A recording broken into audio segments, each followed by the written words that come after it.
We are. First and foremost, we are incredibly mortal. Relative to the expanse of time, we are like a flashing camera seen from a speeding car on a windy day. We are flesh and bones, made to be here for just a short while before we shed these bodies. We are cars, telephones, and computers, art museums and concert halls, gas stations and airports, lines of distribution ending in supermarkets, systems of accountability presided over in courtrooms while our consciences materialize live on television. Live on television. Live on television. We are live on television. Every second on this stage is a reminder. The bird's wings are beating. The seconds are leaving.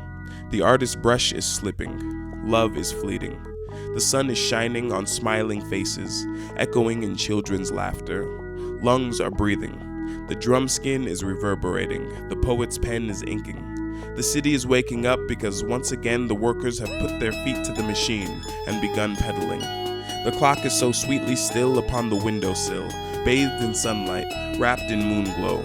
Take tomorrow with spoonfuls of wonder and paint grenades and explode onto our timeline with honesty that rejects hesitation, because we are first and foremost incredibly mortal, just the right size to know everything and nothing, to have it all and give it away.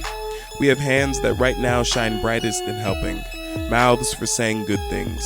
We are standing before the tree of eternal life, but still vainly reaching for the tree of knowledge.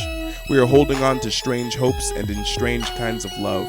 What is the purpose of a world full of people if we can't know them all? Why are we here? Can we ever learn to love? What are we going to become? Is there someone out there who's made for each of us? Where should we be going? How come it's all about money when all we care about is finding a few answers to a few questions?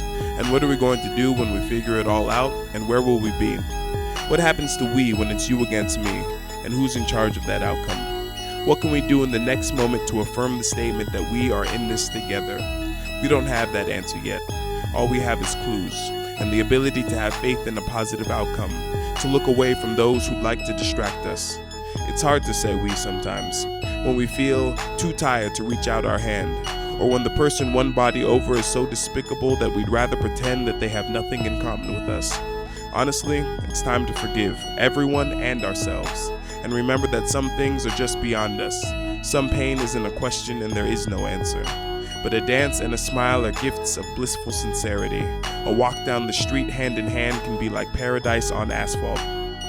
Giving of oneself is still the most wonderful phenomena in the entire galaxy, and will always be, even after they invent underwater fireworks and hotels on the moon.